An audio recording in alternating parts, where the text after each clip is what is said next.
귀하고 복된 주일입니다. 오늘 예배에 나오신 우리 모든 성도님들을 진심으로 환영합니다.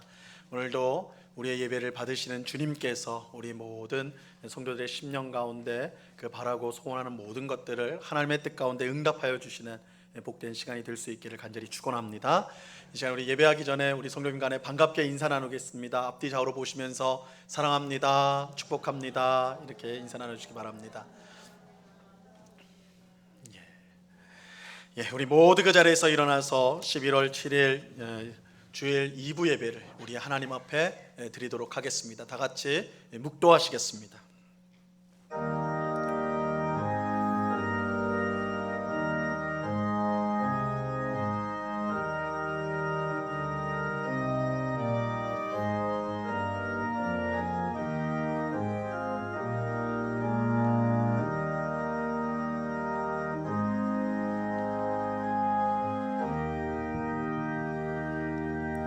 여호와께서 다스리시니 만민이 떨 것이요 여호와께서 그룹 사이에 좌정하시니 땅이 흔들릴 것이로다. 시온에 계시는 여호와는 위대하시고 모든 민족보다 높으시도다. 주의 크고 두려운 이름을 찬송할지니 그는 거룩하심이로다. 아멘. 참 좋으신 아버지 하나님, 지난 한 주간도 우리를 은혜 가운데 지켜주시고 오늘 귀하고 복된 주일을 맞아 주님을 사랑하는 주의 백성들이 이렇게 한자리에 모여 영과 진리의 예배를 드리오니 하나님 홀로 영광 받아 주시옵소서. 이 시간 우리의 모든 더럽고 추악한 죄악을 십자가 보혈로 깨끗이 씻어 주시옵소서. 성령으로 충만하게 하셔서 나의 고집과 뜻대로 살지 않고 항상 하나님의 말씀에 순종하는 주의 복된 백성들 다 될 수 있도록 은혜를 베풀어 주시옵소서. 아버지 하나님, 이 시간에 여러 가지 어려움과 문제로 눈물을 머금고 주님 앞에 나온 주의 백성이 있다면 주님 위로하여 주옵시고 참된 안식을 주옵시며 참된 소망을 가지고 이 땅을 살아갈 수 있도록 주님 붙잡아 주시옵소서. 오늘 예배를 통하여 우리를 만나 주시고 은혜 주실 주님께 감사와 찬양을 올려드리오며 예수 그리스도의 이름으로 기도드리옵나이다. 아멘.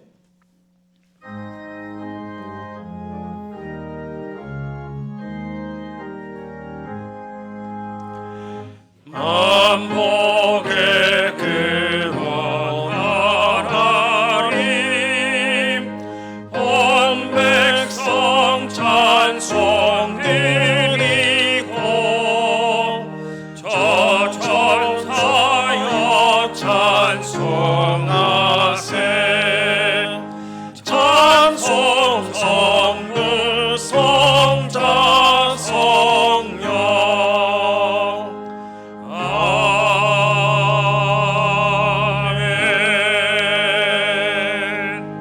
사도신경으로 우리의 신앙을 한 목소리로 같이 고백합니다. 전능하사 천지를 만드신 하나님 아버지를 내가 믿사오며 그 외아들 우리 주 예수 그리스도를 믿사오니 이는 성령으로 잉태하사 동정녀 마리아에게 나시고 본디오 빌라도에게 고난을 받으사 십자가에 못 박혀 죽으시고 장사한 지 사흘 만에 죽은 자 가운데서 다시 살아나시며 하늘에 오르사 전능하신 하나님 우편에 앉아 계시다가 저리로서 산자와 죽은 자를 심판하러 오시리라. 성령을 믿사오며 거룩한 공예와 성도가 서로 교통하는 것과 죄를 사하여 주시는 것과 몸이 다시 사는 것과 영원히 사는 것을 믿사옵나이다. 아멘. 우리 모두 그 자리에 앉도록 하겠습니다. 우리 찬송가 뒤에 있는 교독문 36번 시편 90편 말씀을 교독하도록 하겠습니다. 교독문 36번 시편 90편 말씀입니다. 하나님의 말씀을 교독합니다. 주여, 주는 대대에 우리의 거처가 되셨나이다.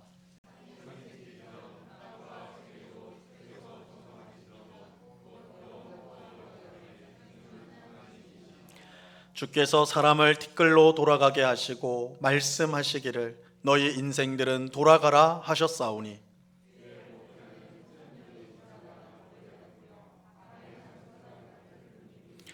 주께서 그들을 홍수처럼 쓸어 가시나이다. 그들은 잠깐 자는 것 같으며 아침에 돋는 풀 같으니이다.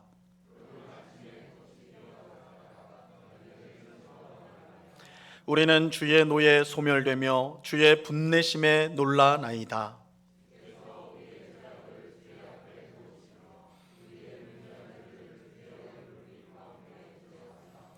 우리의 모든 날이 주의 분노 중에 지나가며 우리의 평생이 순식간에 다하였나이다.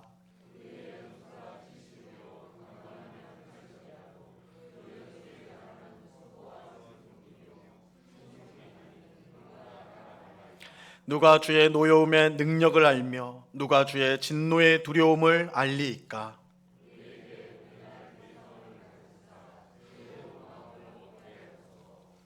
아멘.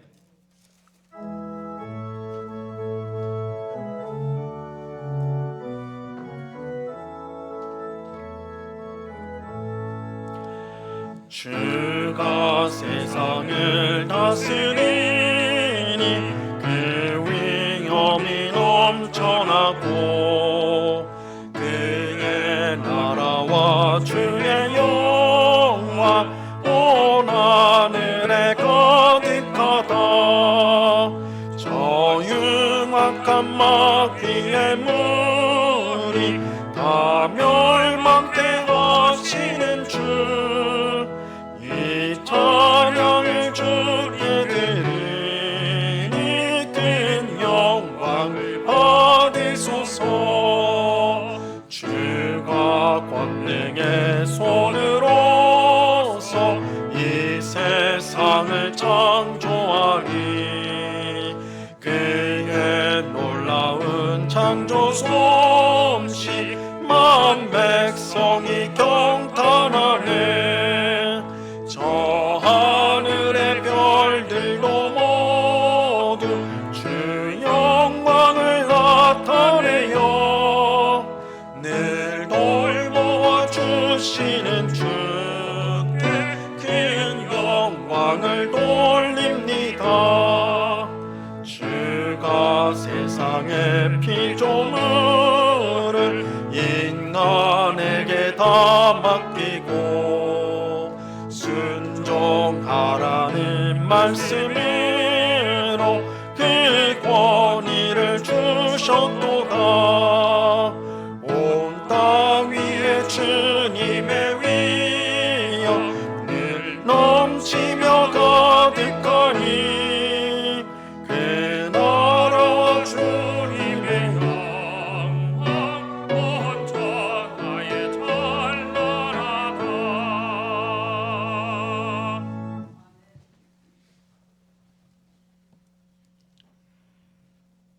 하나님께 예배하는 자를 찾으시며 여호와께 감사하고 찬양하며 그의 거룩하신 분을 사랑하는 자에게 복 주시는 하나님 아버지, 주께서 친히 택하셔서 거룩하고 복 있는 하나님의 백성, 하늘나라의 성도로 우리를 세우신 은혜와 사랑 가운데 저희들을 살게 하시고 오늘 주님의 날을 맞이해서 아버지께 예배하도록 인도하신 은혜를 이제 감사를 드립니다. 마음을 이 시간에 하나로 모아서 주께 예배합니다. 이 시간 성삼위께서 이 자리에 함께하여 주시옵소서. 우리의 찬양과 감사를 받으시고 온 영광을 주님께서 받아 주시옵소서. 하나님 아버지, 우리는 이 세상에 살면서 우리의 몸과 마음이 세상 죄에 더러워질 때가 많음을 고백합니다. 우리들의 연약함을 불쌍히 여기시고 우리가 저지른 죄들을 주여 용서하여 주시옵소서.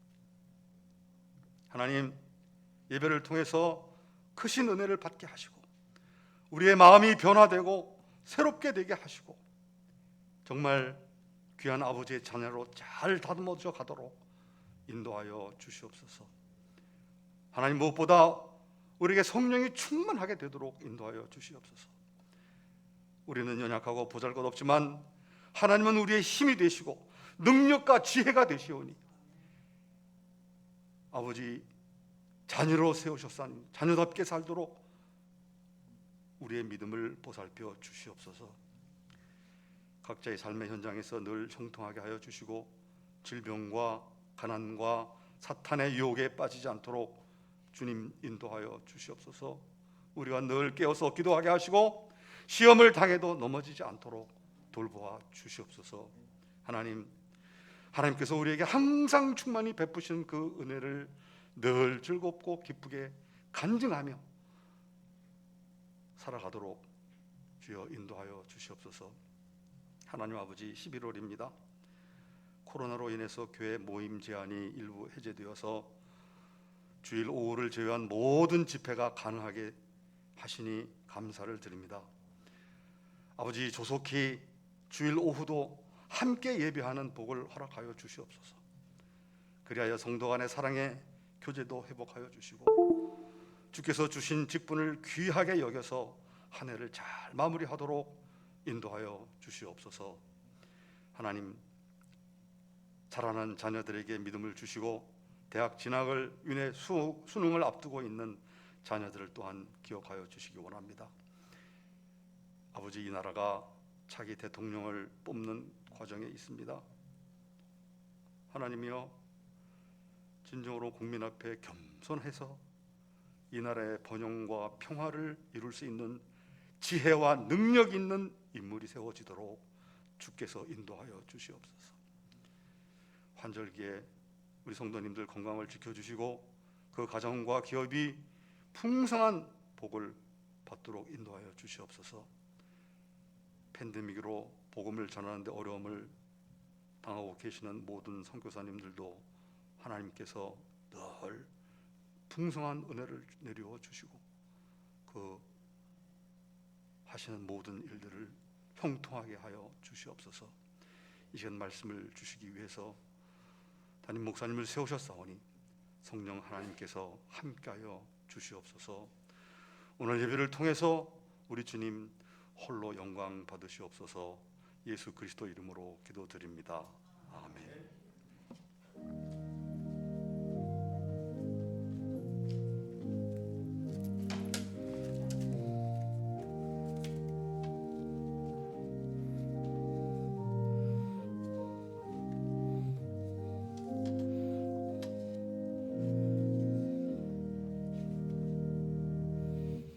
하나님의 말씀을 다 같이 보도록 하겠습니다. 신약성경 에베소서 1장 1절로 3절까지의 말씀을 우리가 다 같이 보도록 하겠습니다. 신약성경 에베소서 1장 1절로 3절까지의 말씀입니다.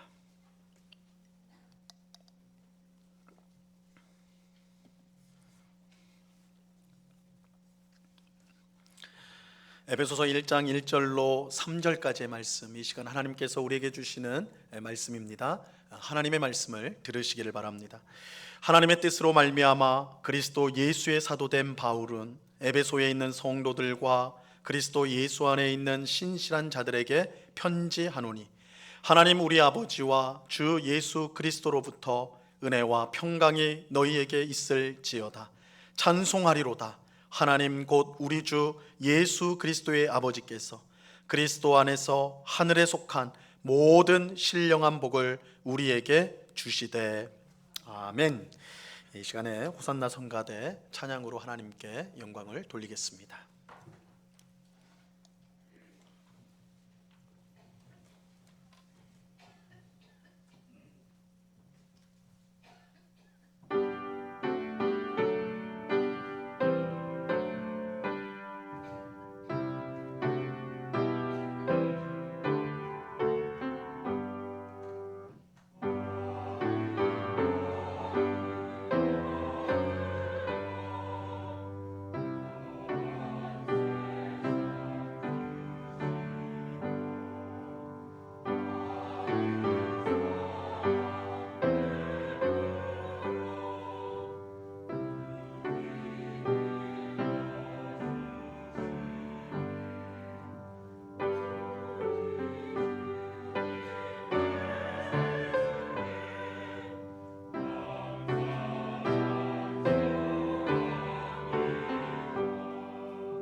아멘.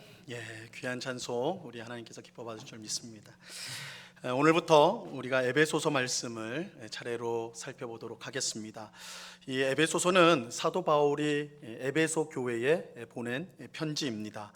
자, 오늘 본문 1절을 보세요. 1절 우리 다 같이 한번 읽어보겠습니다. 1절 말씀을 같이 읽습니다. 시작. 하나님의 뜻으로 말미암아 그리스도 예수의 사도된 바울은 에베소에 있는 성도들과 그리스도 예수 안에 있는 신실한 자들에게 편지하노니. 이 편지를 쓴 사람은 그리스도 예수의 사도된 바울, 그죠? 바울이 이 편지를 썼고, 그럼 편지를 누가 받았느냐? 에베소에 있는 교회 성도들, 에베소 교회 성도들이 이 편지를 받았습니다.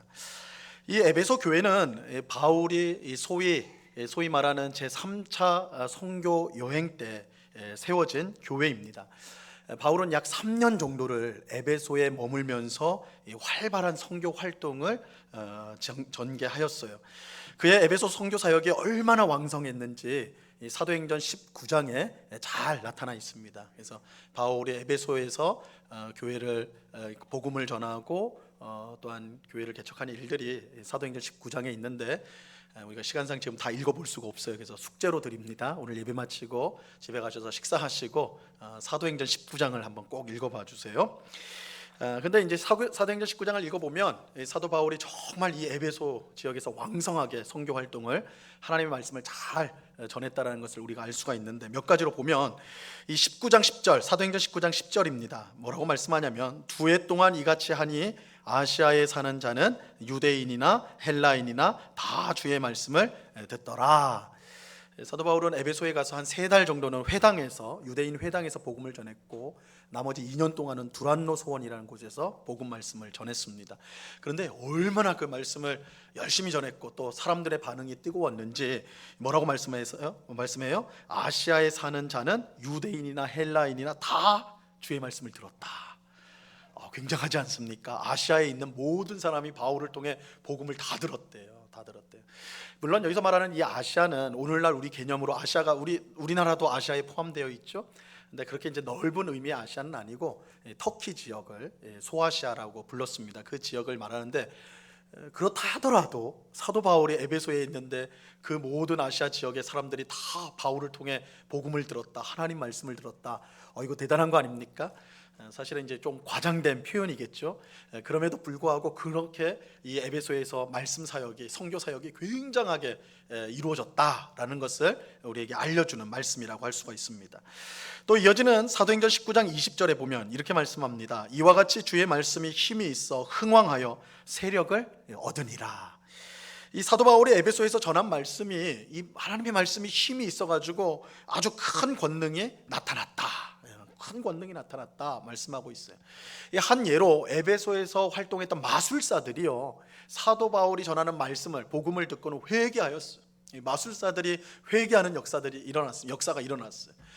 이 회개의 증표로서, 근데 그들이 이제 회개했다는 증표로서 무슨 일을 했냐면, 자기들이 마술사로서 마술을 부릴 때 사용했던 책 있잖아요, 마술책. 이 마술책을 다 걷어와 가지고 사람들이 다 보는 앞에서 불태워 버렸어요. 우리가 진짜 회개했다, 이걸 이제 보여주기 위해서. 근데 그 책의 값이 얼마 정도 되느냐? 은 5만 정도가 된다, 이렇게 성경에 나와 있어요. 은 5만 하면 이게 어느 정도 되는지 추측이 안 되죠. 이걸 오늘날 우리 돈으로 환산을 해보면 1당을 8만 원으로 잡아보고 계산을 해보면 약 40억에 가까운 액수입니다. 별로 놀라지도 않으시는데, 맨날 TV에서 뭐 1000억, 100억 이렇게 들으니까 뭐 40억쯤이야 뭐, 그죠? 어쨌든 이거 굉장히 큰 돈 아닙니까? 책값으로 40억이란 말이에요. 그거를 사람들 보는 앞에서 다 태워버렸어요. 다 태워버렸어요. 왜요? 복음을 듣고, 이게 헛된 것이구나. 이 마술사들이 복음을 듣고 회개해서, 그러니까 하나님의 말씀이 사도 바울을 통해 얼마나 능력 있게 전해졌는가 알 수가 있습니다. 마지막으로 이 바울의 선교 사역의 결과로 어떤 일이 에베소에서 일어나냐면 큰 폭동이 일어나게 돼요. 큰 폭동이 일어났습니다. 원래 에베소 사람들은 아데미라는 여신을 오랫동안 섬겼습니다. 이 아데미 여신의 신전이 에베소에 있는데 그 규모가요, 이거는 그 지역에서 대단한 게 아니라 세계적인 규모였습니다. 지금도 그래서 세계 7대 불가사리 중에 하나가 에베소의 아데미 신전입니다. 그만큼 이건 뭐 상상할 수 없을 규모의 엄청난 신전이 있었거든요. 에베소 사람들은 아데미를 잘 섬겼어요. 여신을 잘 섬겼는데 사도 바울이 에베소에서 복음을 전하니까 사람들이 그 복음의 말씀을 듣고, 야, 우리가 지금까지 섬겼던 이 아데미 여신이 사실은 우상이구나, 헛된 우상일 뿐이구나. 그래서 다 돌아서기 시작하는 거예요. 수많은 사람들이 돌아서기 시작하는 거예요.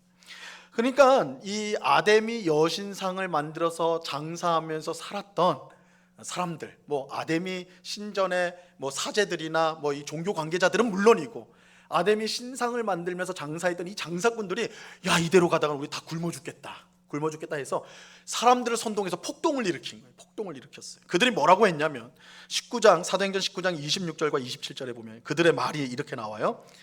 이 바울이 에베소뿐 아니라 거의 전 아시아를 통하여 수많은 사람을 권유하여 말하되, 사람의 손으로 만든 것들은 신이 아니라 하니 이는 그대들도 보고 들은 것이라. 우리의 이 영업이 천하여질 위험이 있을 뿐 아니라 큰 여신 아데미의 신전도 무시당하게 되고 온 아시아와 천하가 위하는 그의 위엄도 떨어질까 하노라 하더라.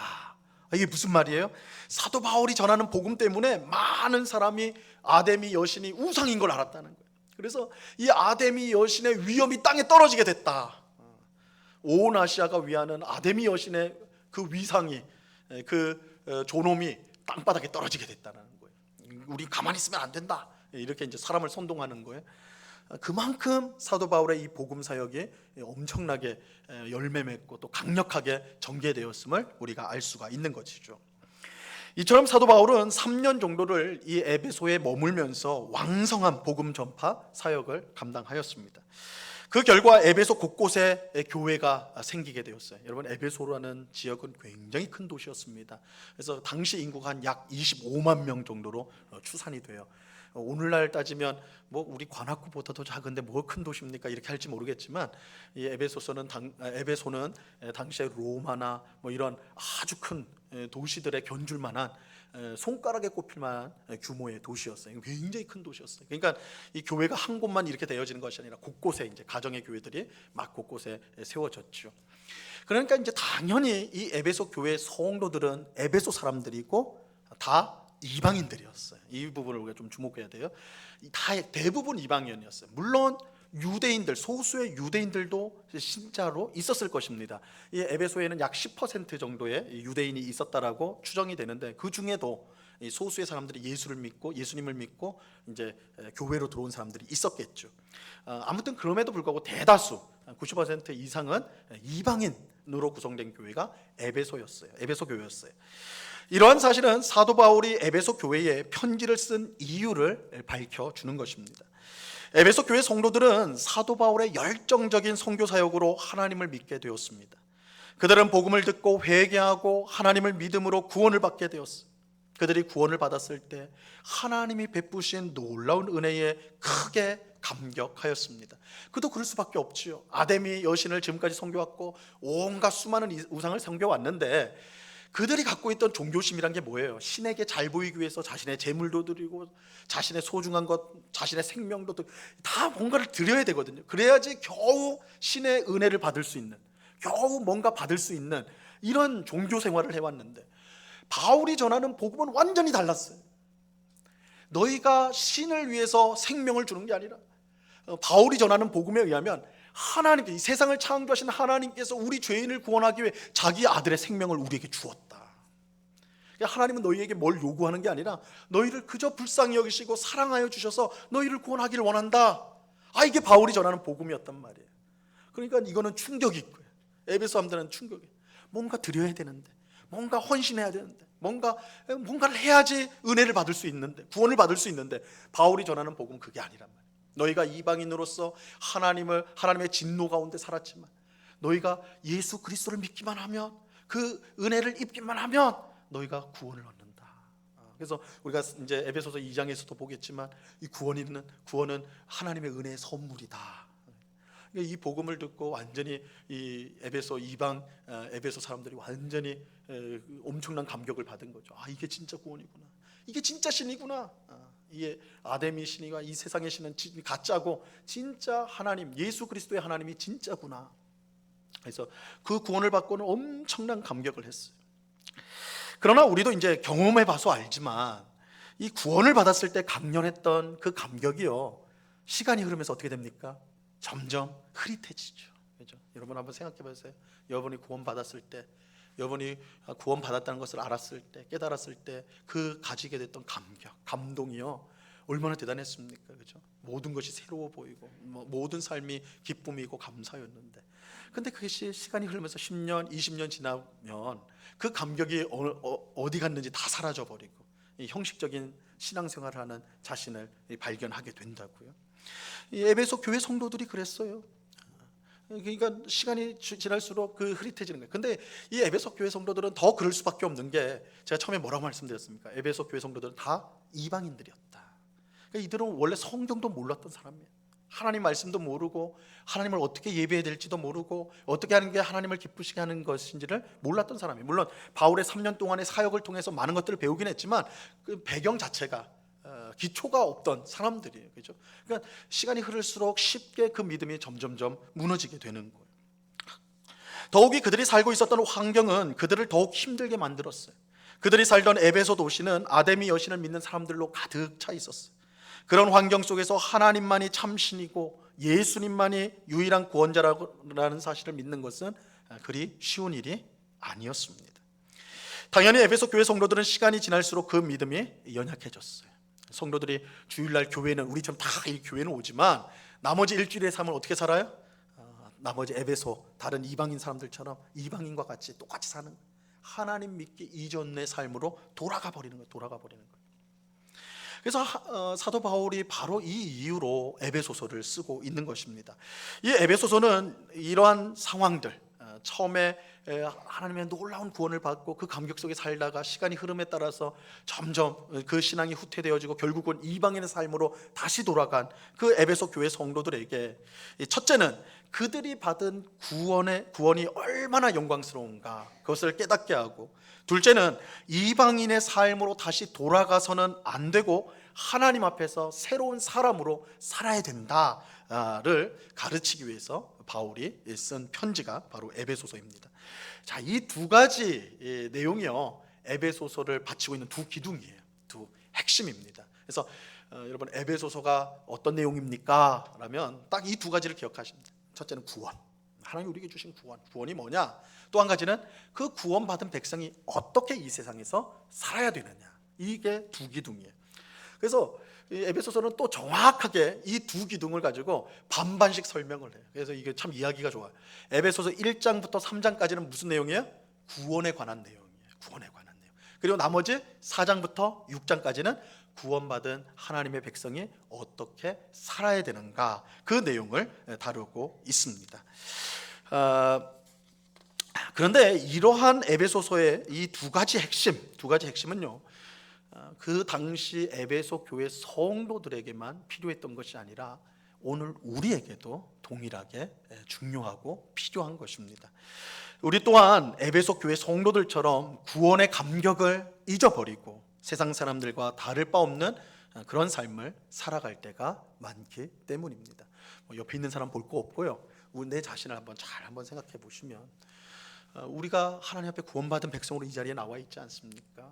그런데 주일날은 그래도 이렇게 예배당에 나와서 찬송도 하고 기도도 하고 예배 드리니까 내가 하나님 백성이구나, 하나님 내게 구원 주셨구나, 이거를 생각하는데 나머지 월요일부터 토요일까지 여러분들은 어떤 삶을 살아가고 있습니까? 하나님의 구원받은 백성답게 살아가고 있어요? 아니면 하나님을 모르는 세상 사람들처럼 그들과 비슷하게 살아가고 있습니까? 아마 그럴 때가 세상 사람들처럼 살아가는 우리의 모습일 때가 아마도 많을 거예요.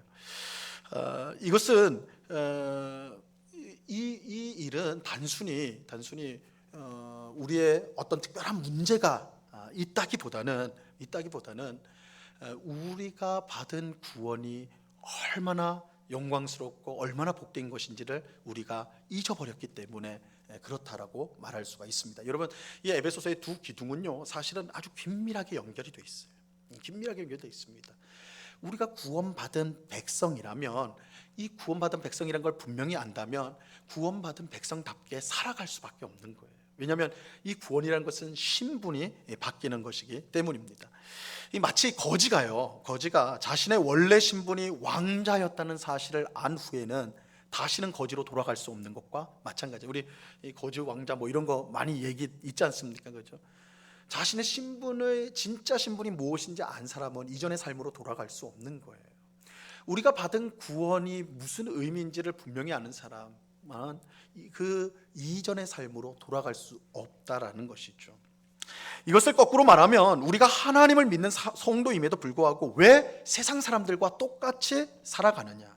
세상 사람들처럼 하나님보다 돈을 더 사랑하고 육체적 쾌락을 쫓아가고 나를 위해서라면 얼마든지 남을 속이고 위협하는 삶을 우리가 살아가느냐?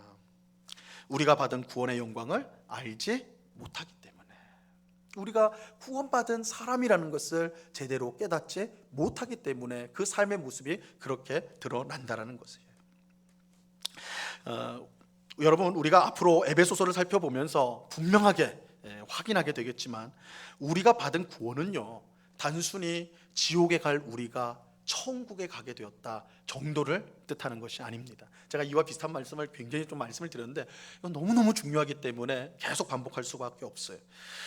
물론 여러분, 구원은 천국에 가는 거예요. 단순하게 말하면 천국에 가는 게 맞습니다. 근데 구원의 의미는 그것보다 훨씬 더 풍성합니다. 그러니까 이 구원이라는 말 안에 우리가 천국에 간다가 분명히 포함되어 있지만 구원은 더 풍성한 내용이 그 안에 들어있다는 거예요. 무엇보다 구원은 우리를 하나님의 사람으로 만드는 것입니다. 여러분, 구원이 무엇입니까?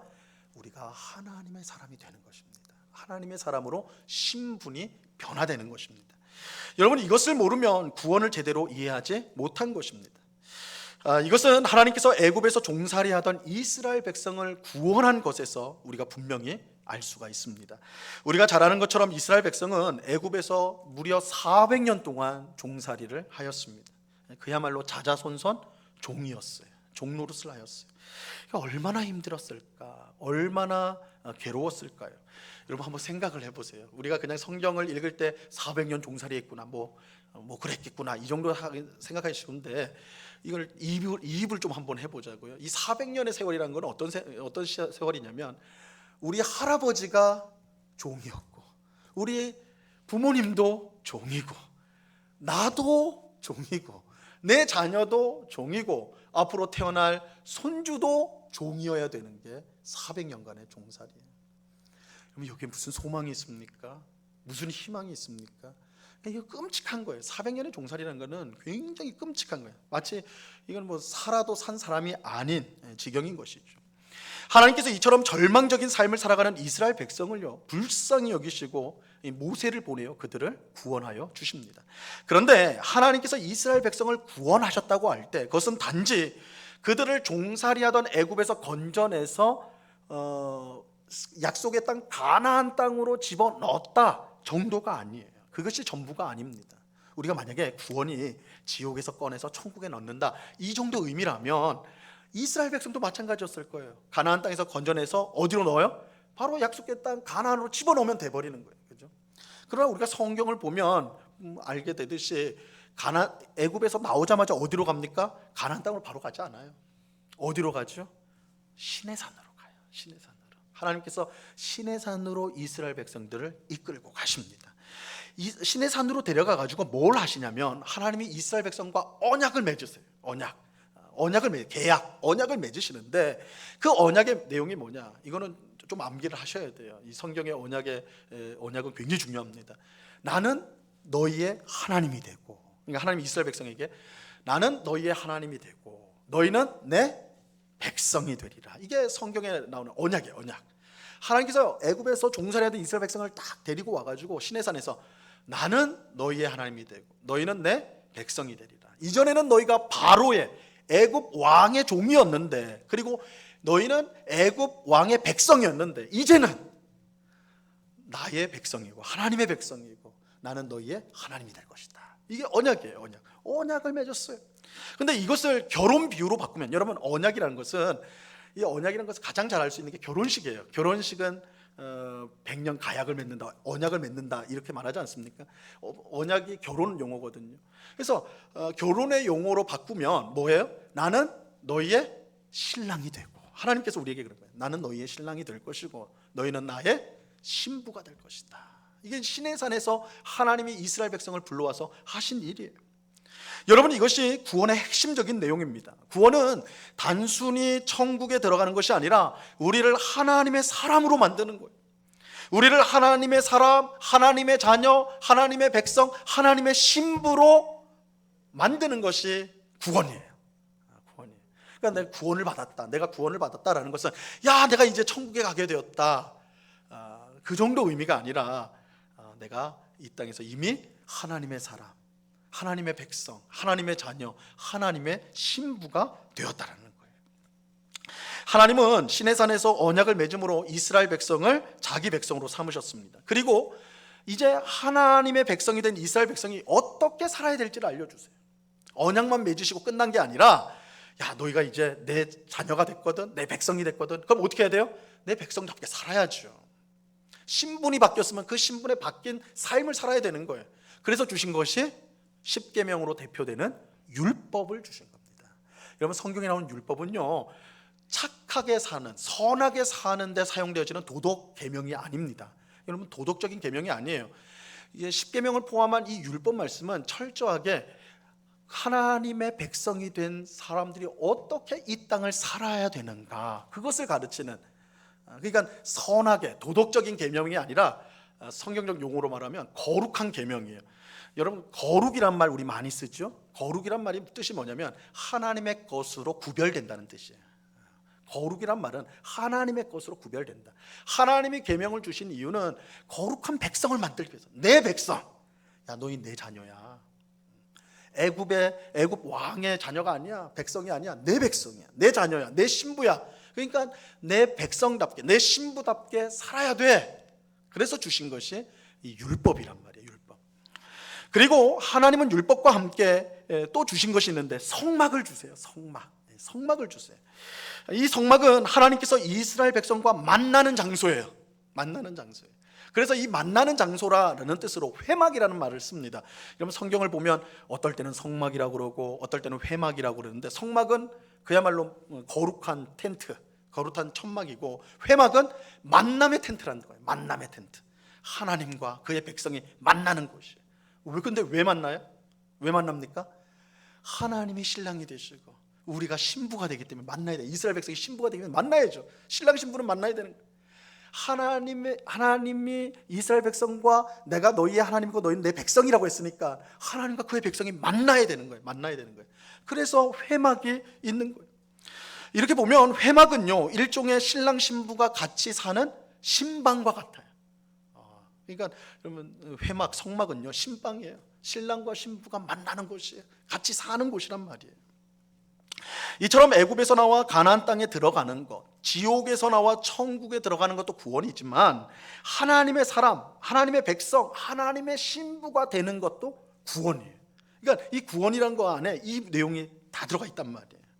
그러므로 우리가 구원을 받았다는 것은 천국에 들어가는 것과 함께 이제는 내가 하나님의 사람이 되었다라는 것이, 그것을 다 의미한다라는 것입니다.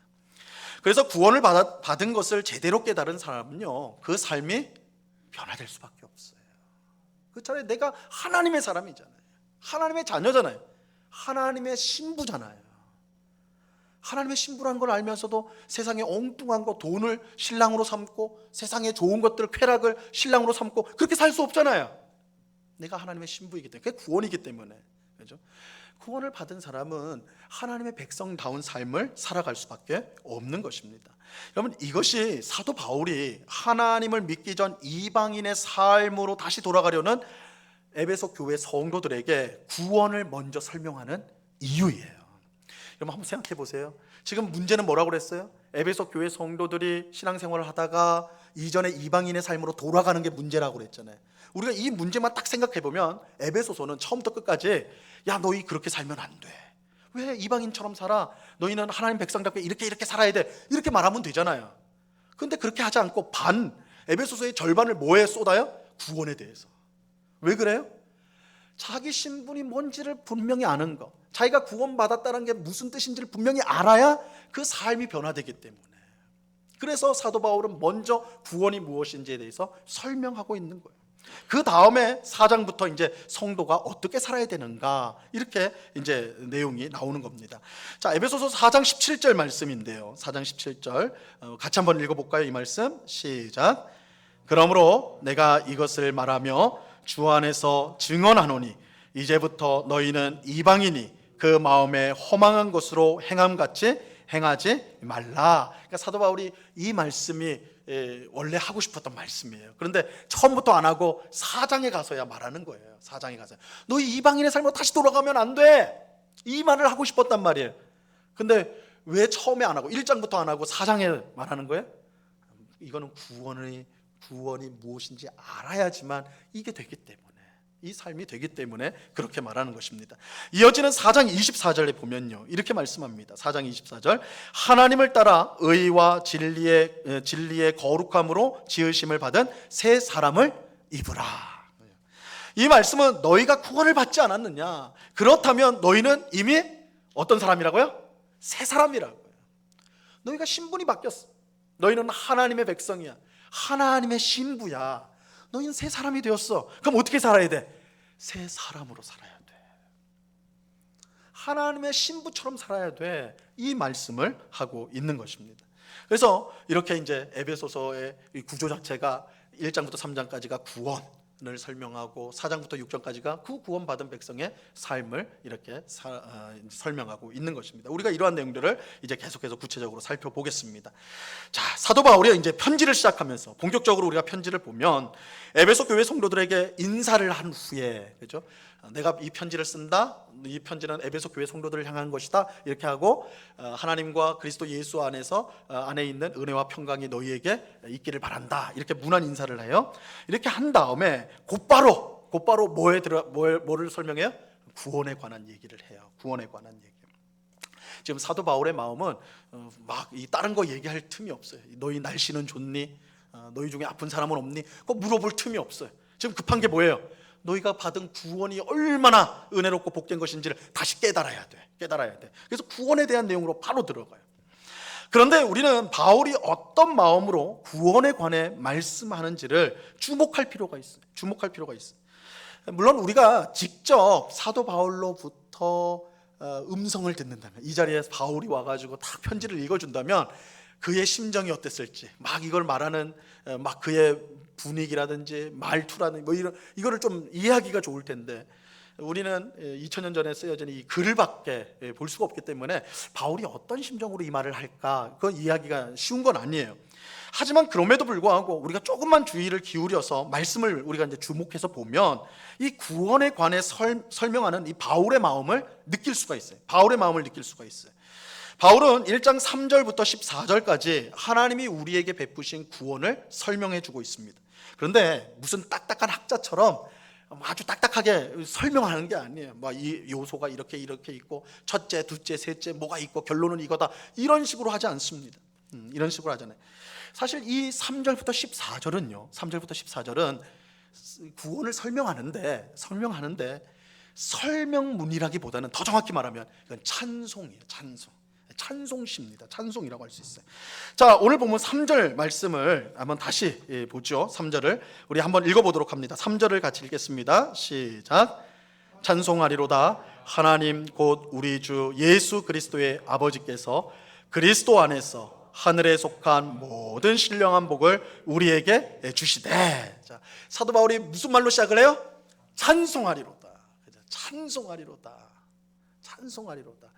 이 찬송하리로다, 이 말은 우리 시편에도 보면 찬송하리로다, 이 어떤 찬송, 하나님 앞에 찬미를 드릴 때, 찬송을 드릴 때 찬송가의 가사로서 앞부분에 붙이는 거예요. 찬송하리로다. 이게 찬송이란 말이야. 지금 바울은 분명히 구원을 설명하려고 하는데 찬송이 먼저 튀어나와 버렸어. 왜? 그러면 왜 그럴까? 왜 설명을 해야 되는데 찬송이 튀어나올까? 그것은요, 이 바울이 펜을 들고 지금 하나님이 베푸신 구원에 관해 글을 쓰려고 할 때 갑자기 그의 마음에 큰 감동이 밀려왔기 때문에, 큰 감동이 밀려왔어요. 왜냐하면 하나님이 베푸신 구원이 얼마나 복된지를 바울이 새삼 깨달았기 때문에 그래요. 자, 이거 잘 이해하셔야 돼요. 바울이 지금 에베소 교회 성도들이 이방인의 삶으로 돌아간다는 것을 듣고 편지를 쓰는데, 그래서 구원에 대해서 쓰는 거예요. 구원에 대해서 내가 다시 구원에 대해서 이 에베소 교회 성도들 설명해야 되겠다. 근데 설명하려고 펜을 들고 쓰려고 할 때 하나님께서 자신에게 베푸신 그 구원이 다시 깨달아지면서 너무 감동이 되는 거예요. 그래서 뭐가 튀어나오는 거예요? 찬송이 튀어나오는 거예요. 찬송이 튀어나오는 거예요. 여러분, 사도 바울이 구원을 설명하는 것은요, 그가 성경을 읽고 신학을 연구했기 때문에 이렇게 쓰는 게 아니에요. 사도 바울은 구원의 영광이 얼마나 복된지를 실제로 경험한 사람이었어요. 그는 실제로 경험한 사람이었어요. 그는 다메섹으로 가는 길에서 부활하신 예수님을 만남으로 구원의 영광을 직접 경험하였어요. 여러분, 바울은 원래 어떤 사람이었습니까? 원래 하나님 믿는 사람 아니었어요. 물론 유대인으로서 하나님을 믿었죠. 그러나 그는 예수님을 절대 믿지 못했어요. 예수님을 오히려 핍박하고 교회를 핍박했어요.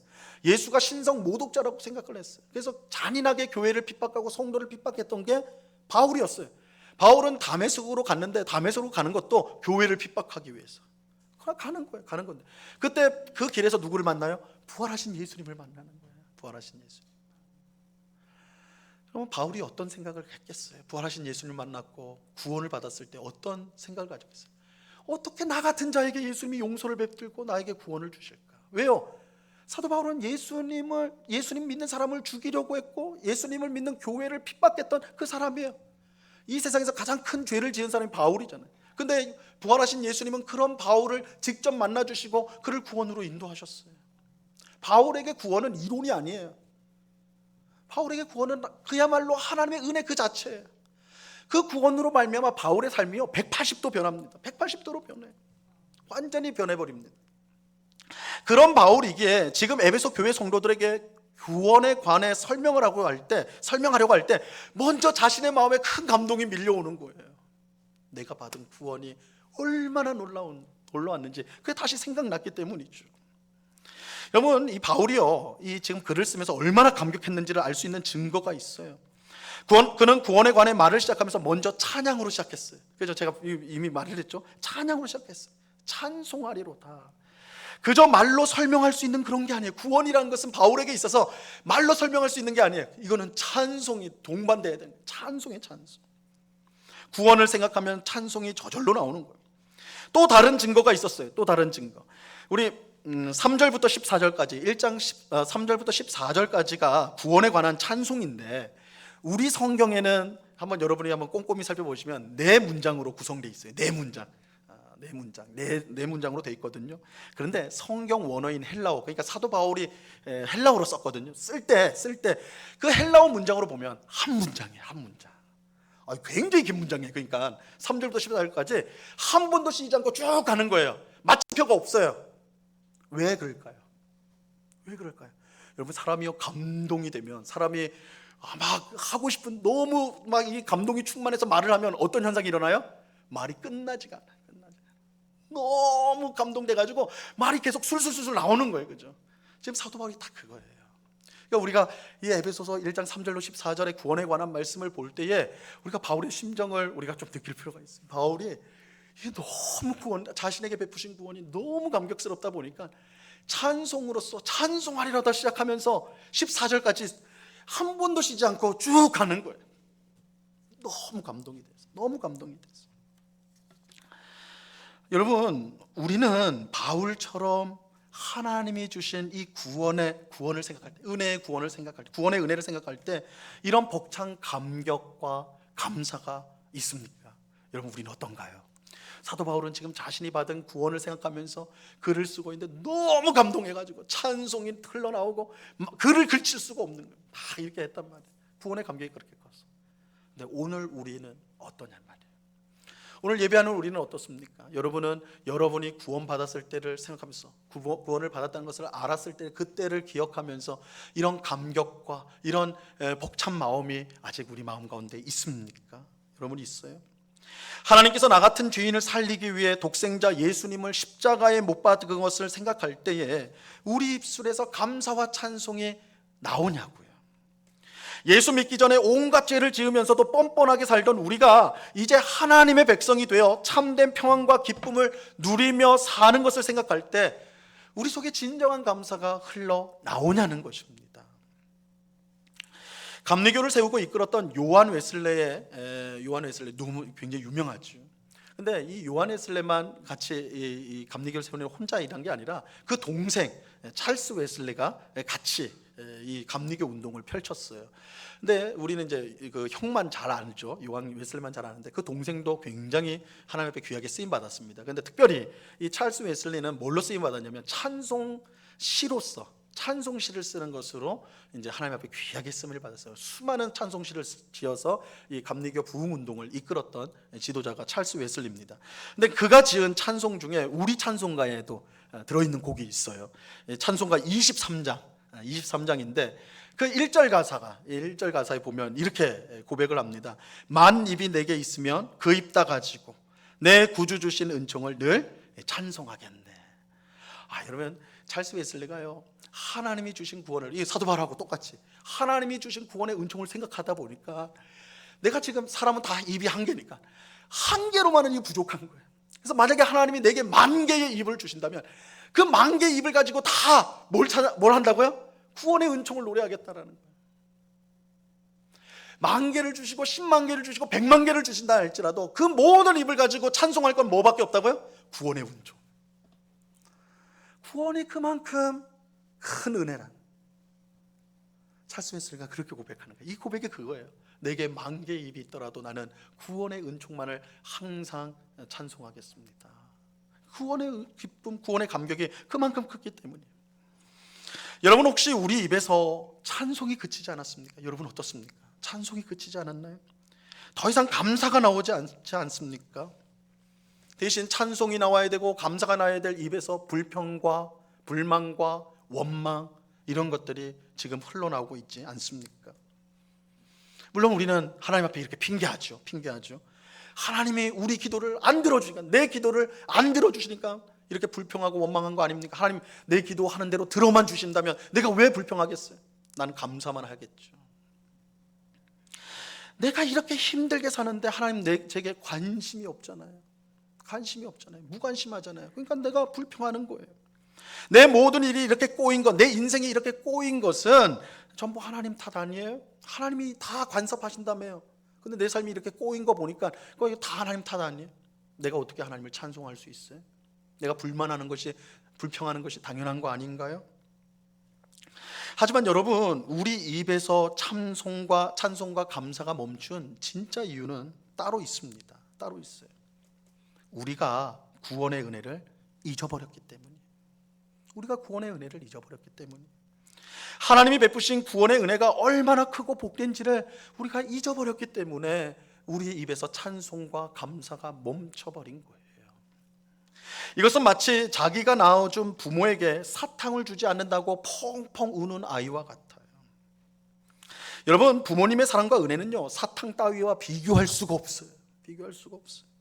하지만 철이 없는 아이는요, 그 은혜와 부모님의 그 놀라운 은혜와 사랑을 생각하지 못하고 당장 눈앞에 있는 사탕만 보기 때문에 부모가 사탕을 주지 않으면 우리 부모는 분명히 가짜일 거야. 나를 다리 밑에서 주워왔다고 했는데 그게 진짜인 것 같아. 철없는 아이가 그렇게 생각하는 거죠. 그렇게 말하는 것이죠. 여러분, 우리가 구원의 은혜를 잊어버리면 사탕 때문에 우는 아이와 다를 바가 없는 거예요. 저는 오늘 예배하는 우리 모두가 하나님이 베푸신 구원의 은혜를 다시 깨닫게 되기를 간절히 바랍니다. 이게 우리 신앙을 회복하는 정말 중요한 일이에요. 우리에게 베푸신 구원을 우리가 깨달아야 돼요. 그것이 얼마나 큰 은혜이고 그것이 얼마나 큰 복인지를 우리가 알아야 돼요. 그거 알지 못하면 사탕 때문에 우는 아이처럼 그런 신앙생활을 할 수밖에 없어요. 하나님 왜 내 기도 안 들어줘요? 하나님 왜 내 삶이 이렇게 어려운 거예요? 하나님은 이미 우리에게 구원이라는 놀라운 은혜를 베풀어 주셨고 그 구원 안에는 우리에게 필요한 모든 것이 다 들어있음에도 불구하고 그것을 외면한 채 어린아이가, 조그마한 아이가 내가 앞으로 어떻게 살아야 될까? 2-3살짜리 애가 나는 어떻게 앞으로 살아야 될까? 그런 아이 있습니까? 없죠. 부모가 챙겨줘요. 부모가 살게 해주는데. 똑같아요. 우리가 하나님이 우리를 돌봐주시는데 우리가 그렇게 생각하는 거예요. 나는 어떻게 살아야 될까? 나 이러다가 내 삶이 이상해지는 거 아니야? 근데 부모이신 하나님이 그걸 보면 안타까운 거죠. 마치 2-3살짜리 아이가 내가 어떻게 살까 걱정하는 것 같이 그런 모습을 보이는 것이죠. 여러분, 구원의 은혜를 경험한다는 그것을 다시금 깨닫는다는 것은 우리 하나님과 우리의 관계가 어떤 것인가를 다시 확인하는, 우리가 하나님의 자녀요, 백성이요, 신부라는 것을 다시 확인하는 거예요. 그것을 우리가 분명히 깨달을 때 우리의 평생은 하나님을 향한 찬양과 감사가 가득할 수가 있게 되는 것입니다. 여러 어려움이 와도 힘든 일이 와도 그 속에서 하나님을 찾을 수가 있게 되는 거예요. 이런 점에서 정말 우리 모두에게 이 구원의 은혜를 다시 깨닫게 되는 그런 귀한 은혜가 우리 모두에게 넘치기를 간절히 바라요. 그런데 구원의 은혜를 깨달을 때에 우리의 입술에서 찬송이 저절로 나올 수밖에 없는, 사도 바울처럼 찬송이 저절로 나올 수밖에 없는 또 다른 이유가 있어요. 자, 우리 다시 한번 오늘 본문 3절을 읽어보도록 하겠습니다. 3절 말씀을 다시 한번 읽습니다. 시작. 찬송하리로다 하나님 곧 우리 주 예수 그리스도의 아버지께서 그리스도 안에서 하늘에 속한 모든 신령한 복을 우리에게 주시되, 구원의 은혜를 깨닫게 될 때 우리가 찬송할 수밖에 없는 또 다른 이유는요, 그것이 하나님께서 그리스도 안에서 주시는 하늘에 속한 모든 신령한 복이기 때문에 그렇습니다. 여러분, 복 좋아하죠? 안 좋아하세요? 다 복 받으러 가면 다 좋아하실 거면서, 그죠? 복 안 좋아하는 사람이 어디 있습니까? 우리 다 복 받기를 원하죠. 그런데 하나님이 주시는 복은요, 우리가 생각하는 복과는 차원이 달라요. 여러분, 우리가 생각하는 복은 뭡니까? 돈 많이 벌고, 그죠? 그래서 돈 많이 벌고, 또 자식 잘 되고, 자식이 성공하고, 또 우리가 건강하고, 그래서 걱정 근심 없이 오래 사는 것. 이거 우리 보통 생각하는 복 아닙니까?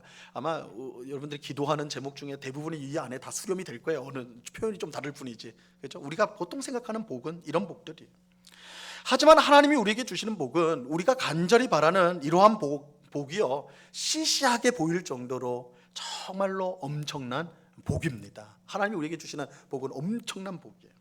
그래서 사도 바울이 우리에게 주시는 복을 뭐라고 표현하고 있냐면 그리스도 안에서 하늘에 속한 모든 신령한 복이다, 이렇게 이제 표현을 하고 있는데, 이 표현들이 너무 이게 농축되어 있는 거기 때문에 하나씩 풀어봐야 된다고요. 풀어봐야 돼요. 자, 먼저 하나님이 우리에게 주시는 복은요, 모든 복이에요. 모든 복이라고 해요. 모든 신령한 복이라고 하니까 모든 복이다. 이 모든 복이란 뜻은 부족함이 없는 복이란 뜻이에요. 부족함이 없다. 여러분, 우리가 이 세상에서 받는 복은 모두 부분적인 복입니다. 부분적이에요. 그래서 복을 받아도 걱정 근심이 없는 사람이 없어요. 어떤 사람이 돈이 엄청나게 많습니다. 그러면 우리는 그 사람 보면서 저 사람 복 받았다. 돈 걱정 없이 사니까 얼마나 복 받았냐. 복 받은 거 맞죠? 그런데 돈은 많은데 건강하질 않아요. 맨날 빌빌대요. 움직이질 못해. 그냥 늘 자리에 누워 있어요. 그런 사람들이 있잖아요, 그죠? 그런데 어떤 사람은 몸은 엄청 건강해. 근데 돈이 없어. 돈이 없어가지고 힘들어요. 자식이 성공한 사람도요, 불면증 때문에 괴로워. 사업이 잘 되는 사람도요, 자식이 속이 끓여가지고 살 수가 없어요. 사업만 생각하면 내가 세상에서 가장 복 받은 사람이야. 이건 돈을 막 긁어 모아요. 그런데 집에 가보면 자식이 희한한 짓들을 다 하고 있어요. 그럼 내가 세상에서 가장 불행한 사람처럼 느껴질 수밖에 없는 거예요. 여러분, 이 세상의 복은 다 부분적이에요. 그래서 만족이 없습니다. 하지만 하나님이 주시는 복은요, 모든 복이에요. 오늘 성경에 보세요. 모든 복이라 그러잖아요. 부족함이 없는 복, 우리에게 참된 만족을 주는 것이 복이 바로 하나님이 주시는 복입니다. 하나님의 복은 모든 복이다. 또 하나님이 우리에게 주시는 복은요, 신령한 복이에요. 신령한 복. 여기서 이 신령한 복이란, 이 신령하다라는 것은 뭔가 좀 신비롭고 뭔가 기적이 나타나는 이런 쪽의 말이 아니라 성령이 주시는 복이란 뜻이에요. 이 신령한이란 뜻은 성령이 주시는 복이란 뜻이에요. 성령님이 누구십니까? 우리 안에 계신 하나님이세요. 우리 안에 계신 하나님. 더 중요하게는 아버지 하나님의 모든 뜻을 다 아시고 계시는 분이 성령님이세요. 그죠? 성령님이세요. 그렇게 성령님은 하나님의 뜻 안에서, 하나님의 뜻을 다 아니까 하나님의 뜻 안에서 우리에게 진짜 필요한 것, 우리와 늘 함께 하시기 때문에 우리에게 진짜 필요한 것을 주세요. 복을 주세요. 이게 신령한 복이에요. 신령한 복. 여러분, 우리가 세상에서 기대하는 복이 우리 인생을 망하게 할 수 있다는 사실을 아십니까? 무슨 복 때문에 망하는 사람이 어디 있어요? 나도 망하더라도 복 받았으면 좋겠네요. 뭐 이렇게 말할지 모르겠는데 우리를 망하게 하는 복이 있어요. 망하게 하는 복이 있어요. 하나님, 돈 좀 벌게 해주세요. 내 사업이 진짜 뻥뻥 막 뚫려가지고 그냥 돈이 하늘에서 벼락처럼 떨어지게 해주세요. 실제로 그런 사람들이 있어요. 그런 성도들이 있어요. 막 긁어 모아요. 긁어 모아요. 너무너무 바빠요. 그래서 엄청나게 부자가 돼버렸어요. 처음에는 하나님이 주신 은혜라고 생각하고 잘 섬겨요. 근데 돈이 많아지면 하고 싶은 것도 많아지잖아요. 옆에서 골프 치러 가자고 그래요. 골프 언제 쳐요? 주일날 쳐야지. 그죠? 주일날 골프 치러 다니기 시작해요. 해외여행 다니기 시작해요. 점점 하나님 멀어지는 거예요. 여러분, 그게 진짜 복인가요? 돈이 많아져가지고 결국 하나님을 잃어버리고 10년, 20년 돼가지고 후에는 하나님 모르는 사람이 되었다.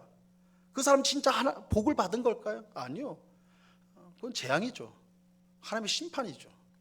그러니까 복이라는 것이 다 복이 아니에요. 진짜 복이 아니라는. 이 세상의 복의 성격이 그래요. 성격이 그래요. 여러분, 우리가 간절히 기도했던 게 응답될 때 너무 감사하죠. 근데 그 복이요, 우리로 하여금 하나님과 멀어지게 하는 것이라면 그건 진정한 복일 수 없단 말이에요. 하지만 성령님이 주시는 복, 이 신령한 복은요, 반드시 우리를 유익하게 하는 복이에요. 그러니까 걱정 안 해도 되는 복이 신령한 복이에요. 성령이 주시는 복이다. 자, 그리고 하나님이 우리에게 주시는 복은 하늘에 속한 복이에요. 하늘에 속한 복. 하늘에 속했다는 것은 이 땅에 속한 복과는 다르다는 것이에요. 이 땅에 속한 복은 일시적이고 결국은 없어져요. 하지만 하늘에 속한 복은 영원한 거예요. 그래서 예수님이 너희의 보물을 어디다 쌓아놓으라고 했어요? 어디다 쌓아놔야 돼요? 하늘에 쌓아놓아요. 이 땅에 쌓아두면 없어진다고 그러잖아요. 하늘에 쌓아두면 영원하다고 말씀하시잖아요. 그렇죠? 이 땅에 있는 것은 다 결국은 없어져요. 이 세상에 있는 아무리 좋은 복도요, 영원한 복이 아니에요. 영원하지 않아요. 이건 마치 바닷가에서 어린 아이들이 모래성을 짓잖아요. 몇 시간 걸려서 이렇게 엄청나게 큰 모래성을 짓는단 말이에요. 그리고 그 다음날 다시 와가지고 보면 모래성이 있어요, 없어요? 안 해보셨어요? 바다에 안 가보셨어요? 다음 숙제예요. 우리 영국교회 성도들은 모래성을 짓는 거 한번 지어보세요. 저는 딸아이랑 많이 해봤어요. 막 한두 시간 걸려서 크게 지었어요. 그 다음날 와가지고 보면 어떻게 돼 있어요? 깨끗하게 없어져 있어요. 왜요? 파도가 와가지고 다 사라져요. 이 땅의 복이 그래요. 이 땅의 복은 영원한 게 없어요. 하룻밤이면 사라질 것이 이 땅의 복이에요. 하지만 하나님이 주시는 하늘에 속한 복, 하늘에 속한 복은요, 사라지지 않는 영원한 복이에요. 영원한 복. 자, 마지막으로 하나님이 우리에게 주시는 복은요, 오직 예수님을 통해 주어지게 됩니다. 여러분, 아무리 돈이 많아도, 능력이 대단해도, 권력이 커도요, 하나님이 주시는 복을 얻을 수 없습니다. 오직 누구만 받을 수 있어요? 예수님을 믿는 사람만. 이 하늘의 복, 하나님이 주시는 복은요, 예수 그리스도를 통해서만이 주어지게 되는 복이에요. 오직 예수님을 통해 주어진다. 자, 이제 종합을 해볼게요. 그렇다면 그리스도 안에서 하늘에 속한 모든 신령한 복은 이거 굉장한 복 아닙니까? 근데 이 복은 과연 무엇을 가리키는 걸까? 이 복은 뭘까요? 부족함이 없는 복, 성령님이 주시는 복, 하늘에 속하여 영원한 복, 오직 예수님을 통해서만 받을 수 있는 이 복은 무엇일까요? 무엇일까요? 이 복은 바로 하나님이 우리에게 주신 구원이에요. 여러분, 구원이 우리 성도의 가장 큰 복인 것입니다. 그리스도 안에서 하늘에 속한 모든 신령한 복의 정체는요, 구원이에요. 구원. 여러분, 구원보다 더 큰 복이 없습니다. 여러분, 구원보다 더 놀라운 복이 없어요. 구원보다 우리에게 더 필요한 복이 없어요. 구원은 그야말로 부족함이 없는 복이고 성령님이 주시는 복이고 하늘에 속한 영원한 복이고 오직 예수님을 통해서만이 받을 수 있는 복이에요. 그렇다면 오늘 함께 모여서 우리가 예배하는 구원받은 우리 모두가요, 이 세상에서 가장 복된 사람들입니다. 믿으십니까? 믿는 사람 믿으셔야 돼요. 믿으십시오. 구원을 받은 백성이, 구원받은 사람이 이 세상에서 가장 복된 가장 큰 복을 받은 사람들이에요. 돈이 많건 적건, 건강하건 그렇지 않건, 잘 배웠건 못 배웠건, 나이가 많건 나이가 적건 상관없이 우리가 하나님께 구원을 받았다면 우리는 이 세상에서 가장 큰 복을 받은 사람인 것입니다. 사도 바울이 에베소서를 쓰면서, 구원에 관한 글을 쓰면서 첫 마디가 찬송하리로다, 이 말이 나올 수밖에 없는 이유가 바로 여기에 있어요. 구원을 받았다는 것은 하나님의 가장 큰 복을 받았다는 뜻이 되기 때문입니다. 구원의 은혜를 다시금 깨달음으로 하나님으로부터 놀라운 복을 이미 받았음을 알고 찬송과 감사를 늘 드리는 오늘 우리 모두가 될 수 있기를 간절히 바랍니다. 여러분, 우리가 구할 복 중에 가장 큰 복, 이 복을 우리가 이미 받았어요. 구원의 복이에요. 이 구원 안에 모든 것이 다 포함되어져 있어요. 이제 이것을 우리가 에베소서 통해서 좀 더 구체적으로 살펴보게 될 거예요. 분명하게 기억하십시오. 우리가 구원받은 백성이라면 우리는 이미 하나님으로부터 가장 큰 복을 받은 사람이다. 이것을 꼭 기억하십시오. 이것을 우리가 알 때에 사도 바울처럼 또 찰스 웨슬리처럼 우리 입술에서는 찬송이 끊임없이 나올 수밖에 없는 것입니다. 그러한 복된 삶을 살아가는, 정말 구원의 은혜를 깨달아서 날마다 우리 하나님 앞에 감사하며 복을 주신 하나님을 높이며 살아가는 오늘 우리 모두가 될 수 있기를 우리 주님의 이름으로 간절히 축원합니다. 기도하겠습니다. 하나님 아버지, 감사합니다. 주님, 우리가 에베소서를 통하여서 하나님이 우리에게 주신 이 구원에 관해서 우리가 배웁니다. 하나님이 우리에게 주신 가장 귀한 선물, 복이 구원입니다. 우리는 구원을 통하여 하나님의 사람, 하나님의 백성, 하나님의 자녀, 하나님의 신부가 됩니다. 그렇게 우리는 하나님이 원하시는 삶을 살아갈 수밖에 없는 그런 존재가 되는 것입니다. 뿐만 아니라 이 구원 안에는 하나님이 우리에게 주시는 완전한 복이 들어 있습니다. 구원이 우리에게 완전한 복입니다. 우리가 이러한 사실을 꼭 깨닫고 이미 받은 그 구원의 의미를 우리가 늘 생각하며 항상 하나님을 찬송하는, 항상 구원의 은혜를 찬송하는 주의 백성들이 다 될 수 있도록 주님 도와 주시옵소서. 늘 세상 사람들과 비교하면서 우리 자신을 비참하게 여기고 또한 힘들게 여기는 그런 어리석은 삶에서 벗어나게 하셔서 우리가 얼마나 복된 사람인지, 이미 복된 사람이 되었는지를 깨닫고 하나님 앞에 감사드리는 저희 모두가 될 수 있도록 도와 주시옵소서. 감사와 찬송을 주께 드리오며 예수 그리스도 이름으로 기도드리옵나이다. 아멘.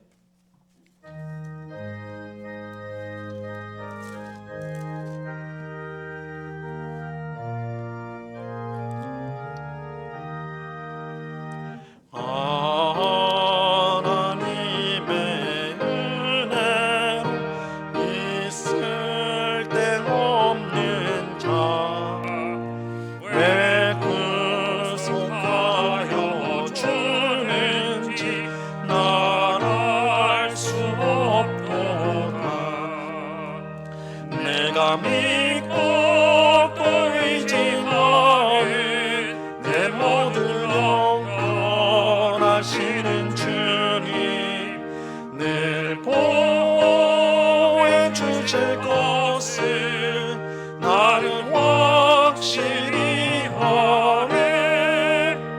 왜 내게 굳센 믿음과 또 복음 주소서. 내 마음이 항상 편한지 난 알 수 없도다.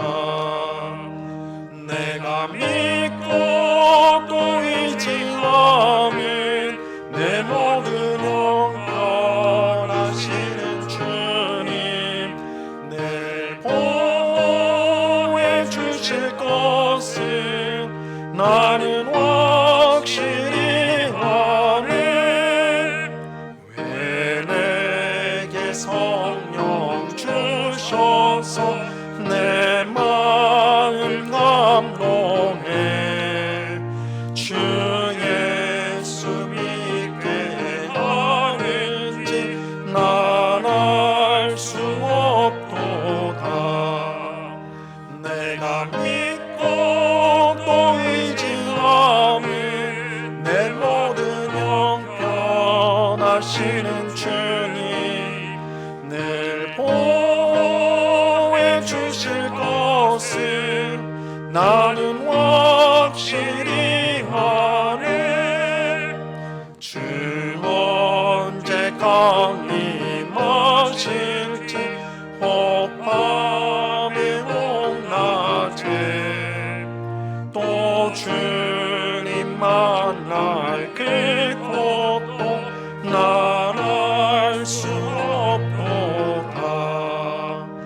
내가 믿고 또 의지함은 내 모든 형편하시는 주님 늘 보호해 주실 것을 나는 확실히 아네.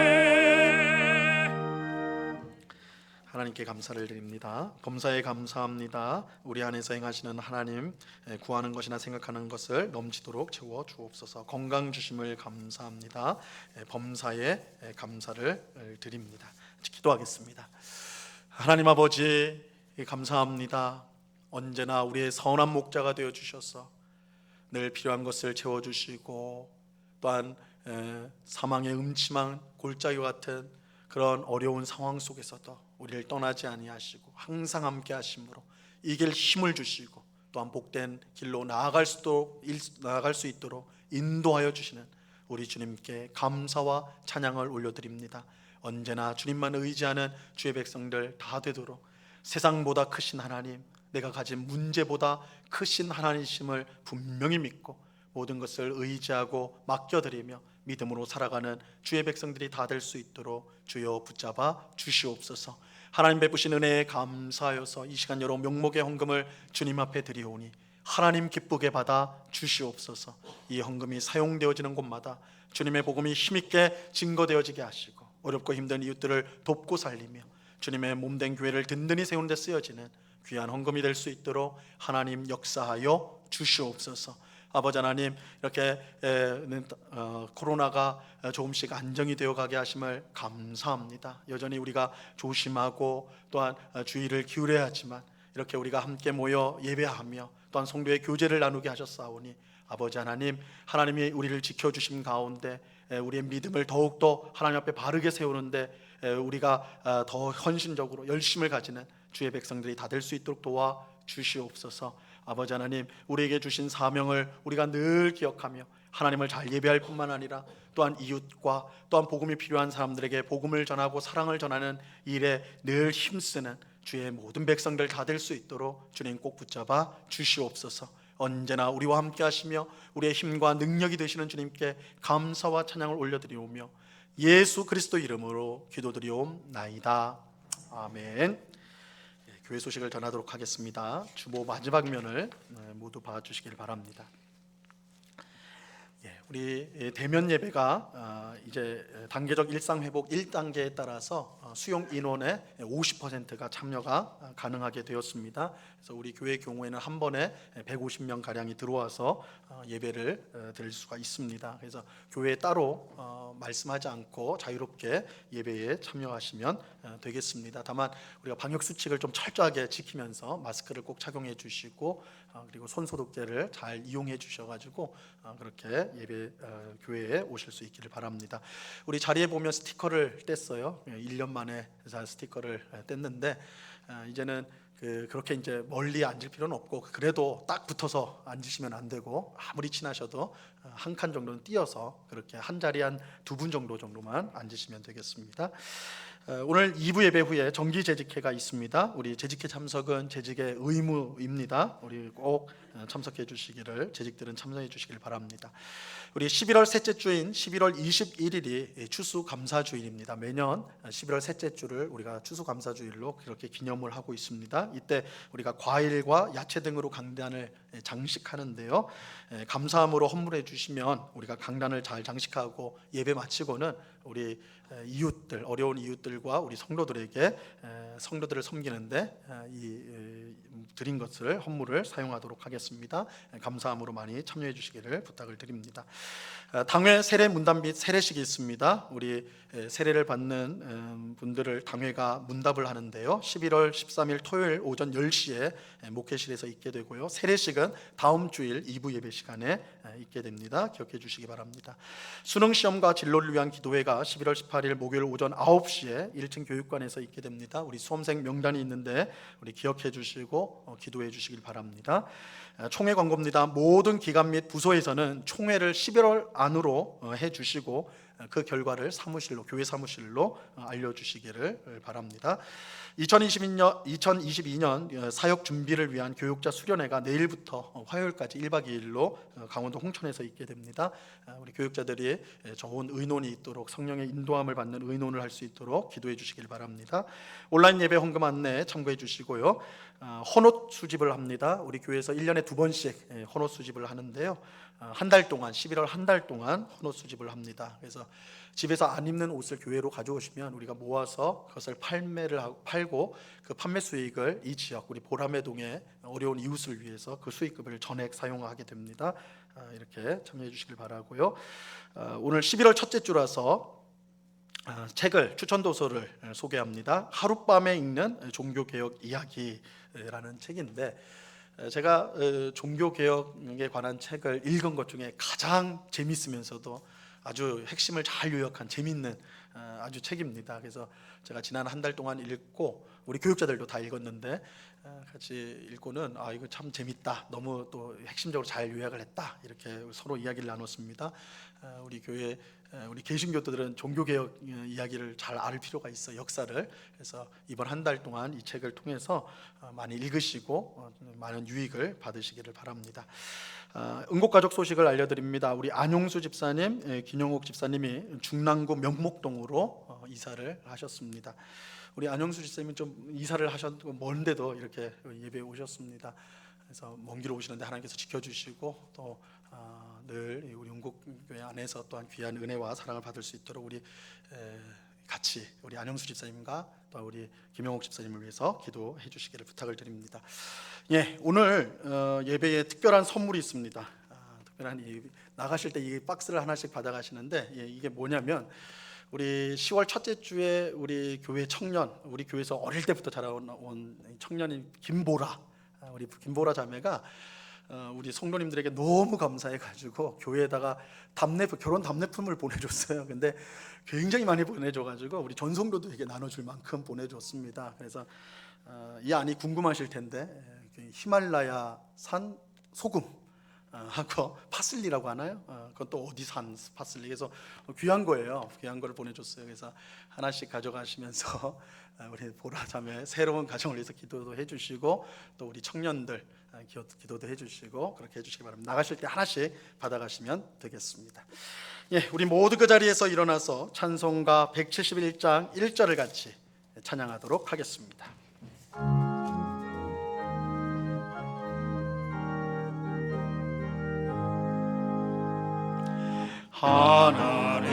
하나님의 독생자 예수 날 위하여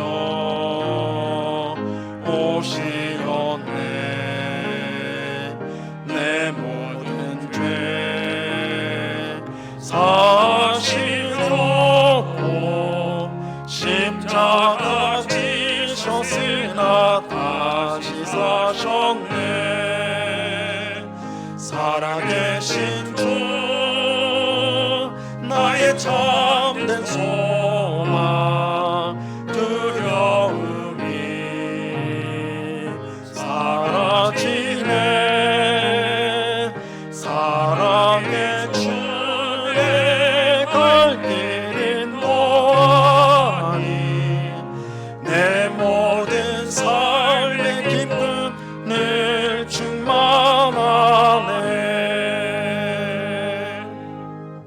지금은 우리 주 예수 그리스도의 은혜와 아버지 하나님의 극진하신 사랑과 성령 하나님의 교통하심과 충만케 하심과 늘 동행하심이, 하나님이 우리에게 주신 가장 귀한 은혜, 우리에게 주신 가장 완전하고 충만한 복, 구원을 우리가 받았음을 하나님 앞에 감사하며 우리가 평생 구원의 은혜를 기억하고 하나님 앞에 감사와 찬송의 삶을 살아가기로 그 마음에 소원하고 다짐하는 주의 사랑하시는 모든 성도들의 심령 위에, 그 가정 위에, 그 일터 위에, 주님의 몸된 교회 위에 이제로부터 영원토록 함께하기를 간절히 축원하옵나이다.